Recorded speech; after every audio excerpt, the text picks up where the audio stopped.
Taktik gila atau jenius? Gerald Vandenberg buktikan siapa yang paling berani di Asia Tenggara. Halo Sobat Cek Fakta. Di balik kemenangan dramatis Garuda Muda atas Thailand dalam semifinal ASEAN Cup U23 2025, ada sosok pelatih yang bikin geger jagat sepak bola, Gerald Vandenberg. Gagal turunkan gelandang utama, nomor problem. Butuh gol, malah masukkan 3 pemain belakang. Hasilnya, Indonesia ke final.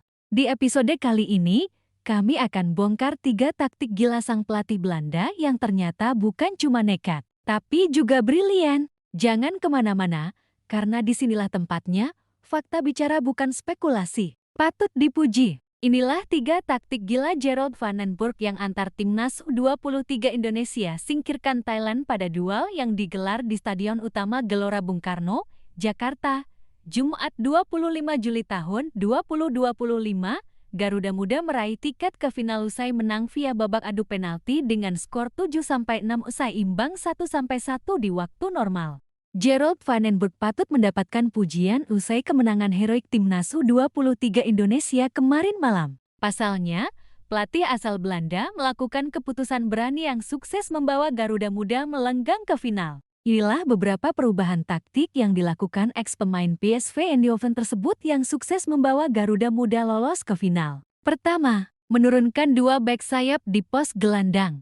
Cederanya sejumlah pemain kunci membuat Gerald Vandenberg harus memutar otak. Tauni Firmansyah tidak bisa bermain di laga lawan Thailand karena masih cedera. Arhan Fikri sebenarnya ada di bangku cadangan, tetapi tidak diturunkan sama sekali di laga lawan Thailand. Sebagai jalan keluar, Gerald Vandenberg menurunkan 2 nama yang biasanya tampil sebagai bek sayap disulap menjadi pemain lini tengah, yaitu Dominikus Dion dan Doni Tripamungkas. Dominikus Dion biasanya diturunkan sebagai pemain sayap kanan di PSS Sleman dan Doni Tripamungkas diturunkan sebagai bek kiri di Persija Jakarta. Doni Tripamungkas bahkan memerankan apa yang kerap dilakukan Arhan Fikri di lini tengah, yaitu gelandang serang, dan dirinya sukses menerapkan instruksi pelatih asal Belanda tersebut. Sementara Dominikus Dion masih harus terus belajar dari laga semalam untuk nyaman bermain di laga-laga menentukan. Expand artikel logo lanjutkan membaca beberapa keputusannya memang patut dikritik, khususnya saat mengawali gol Thailand pada menit ke-60 melalui salah umpannya yang berbuah serangan balik cepat. Meski begitu, Dion sedikit bisa mengobati kehilangan Tauni Firmansyah sebagai seorang destroyer dengan aksi-aksi bertahannya semalam. Kedua, menumpuk pemain belakang di lini depan.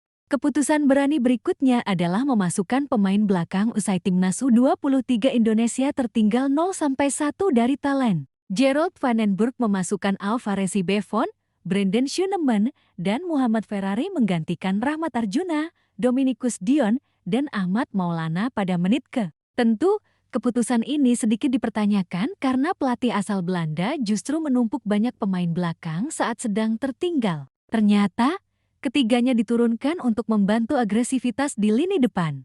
Muhammad Ferrari ditugaskan jadi striker mendampingi Jens Weven, sedangkan Schueneman berdiri sebagai gelandang, bahkan maju sampai kotak penalti. Alvarez Buffon juga maju sampai ke depan. Penampilan ketiganya cukup oke dan berperan penting dalam gol Jens Weven melalui sepak pojok. Ketiganya berhasil mengalihkan perhatian bek Thailand agar Jens Weven berdiri bebas saat menerima bola dari Raihan Hanen. Ketiga, strategi pergantian pemain yang pas.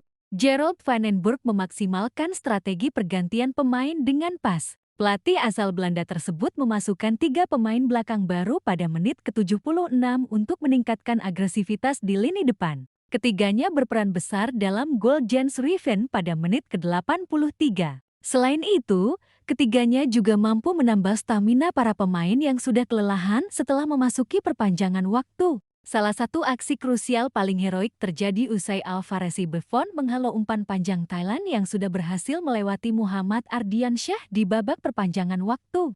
Gerald Vandenberg memasukkan Hoki Caraka dan Yardan Yafi untuk menambah opsi di lini depan. Masuknya keduanya sukses membuahkan hasil saat maju di babak tos-tosan. Keduanya sukses sebagai eksekutor adu penalti buat Garuda Muda. Alvarez Buffon bahkan tampil sebagai penentu kemenangan di babak adu penalti usai sipakannya sebagai eksekutor ke-8 timnas U23 Indonesia berhasil menjebol gawang Thailand. Jakarta, 26 Juli tahun 2025 Stadion Utama Gelora Bung Karno SUJBK kembali menjadi saksi drama luar biasa ketika Timnas U23 Indonesia berhasil menyingkirkan Thailand lewat adu penalti 7-6 setelah imbang 1-1 dalam waktu normal dan extra time. Di balik kemenangan penuh emosi ini, ada satu sosok yang patut mendapat sorotan tajam, Gerald van den Burg. Pelatih asal Belanda itu tidak hanya mampu meracik strategi matang, tetapi juga menunjukkan keberanian luar biasa dalam mengambil keputusan-keputusan tak lazim atau seperti yang banyak disebut netizen, taktik gila. Dalam situasi penuh tekanan, ditambah beberapa pilar andalan yang cedera, Van den Burg justru menghadirkan kejutan dan eksperimen tak terduga yang berujung pada hasil maksimal. Berikut ini adalah 3 taktik kunci yang membuat publik sepak bola nasional berdecak kagum dan membawa Indonesia ke partai final melawan Vietnam. Pertama, menurunkan 2 bek sayap sebagai gelandang, solusi di tengah krisis cedera Tauni Firmansyah dan absennya Arkan Fikri dari starting 11 membuat lini tengah Indonesia terlihat pincang. Dalam kondisi normal, ini bisa menjadi bencana namun tidak bagi Van den Burg.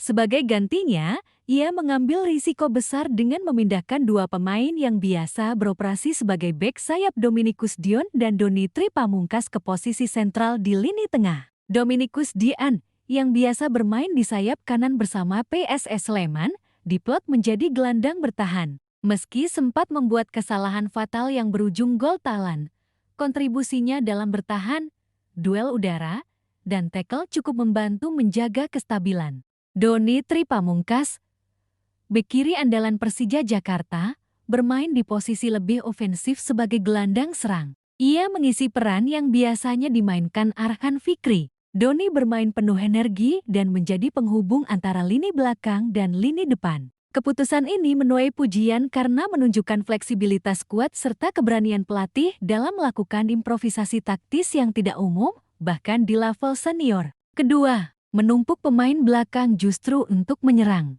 Dalam kondisi tertinggal 0-1 di babak kedua, publik mungkin berharap Van den Burg memasukkan penyerang tambahan. Namun apa yang terjadi justru mengejutkan.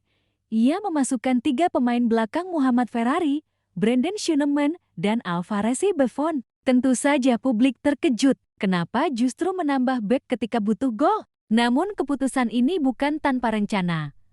Ferrari dimainkan sebagai striker bayangan mendampingi Jens Ruijven. Dengan tubuh tinggi besar dan pengalaman sebagai kapten di ajang-ajang sebelumnya, Ferrari menjadi pemantul bola dan pemecah konsentrasi bek lawan.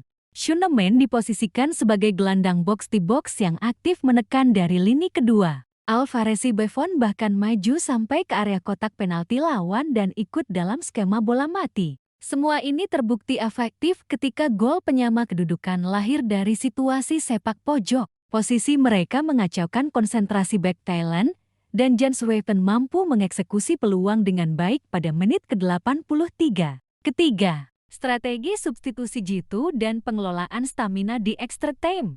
Van den Burg tak hanya mengandalkan taktik, tapi juga manajemen tenaga. Ia menyimpan beberapa kartu teruf hingga babak kedua bahkan menjelang extra time. Disinilah terlihat kualitasnya sebagai pelatih berpengalaman. Hoki Caraka dan Yardan Yafi baru dimainkan menjelang adu penalti, dan keduanya tampil sebagai eksekutor sukses. Alvarez Buffon, meskipun berposisi sebagai bek tengah, tampil sebagai penentu kemenangan lewat gol di adu penalti menunjukkan bahwa ia dipersiapkan secara mental untuk momen tersebut. Van den Burg juga tampak menyiapkan beberapa skema bola mati yang dilatih sebelumnya, termasuk ketika Ferrari dan Schoenemann menjadi pemecah ruang di kotak penalti. Keputusan-keputusan ini menunjukkan bahwa Van den Burg tak sekadar mengandalkan inspirasi di lapangan, tapi juga perencanaan matang dan kalkulasi risiko tingkat tinggi. Ketiga, taktik gila tersebut tak akan berarti tanpa kepercayaan dan kepemimpinan yang kuat. Dalam konferensi pers usai pertandingan, Van den Burg menyebut bahwa keberhasilan tim adalah hasil kerja kolektif, bukan hanya taktik.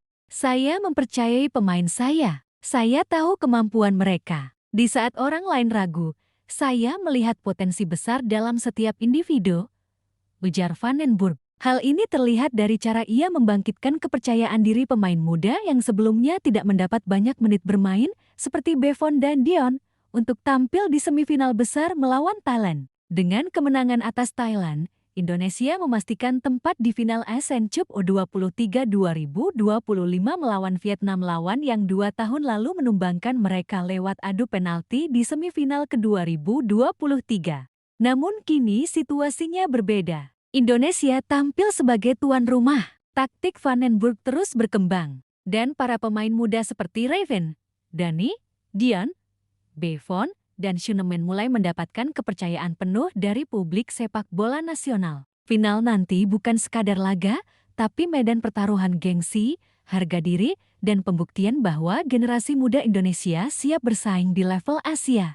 Apa yang dilakukan Gerald Vandenberg malam itu di GBK bukan sekadar coba-coba. Ia menunjukkan bagaimana keberanian mengubah posisi pemain, keberanian memainkan pemain belakang sebagai striker, hingga kepercayaan penuh kepada pemain muda bisa menghasilkan sesuatu yang luar biasa. 3 taktik gila itu kini menjadi bagian dari sejarah perjalanan Garuda Muda. Dan siapapun lawan di final nanti, satu hal sudah pasti, Indonesia sudah tidak bisa dianggap remeh lagi. Sobat Cek Fakta, kadang dalam sepak bola, keberanian mengambil risiko adalah kunci kemenangan. Gerald Vandenberg sudah membuktikan itu. Dari bek jati gelandang, dari bek jati striker, sampai Bevon yang jadi pahlawan adu penalti, semua itu bukan kebetulan, tapi bagian dari strategi berani yang mengantarkan Indonesia ke final. Kini Garuda Muda bersiap melawan Vietnam dengan misi besar, menuntaskan dendam 2023 dan membuktikan bahwa sepak bola Indonesia telah bangkit.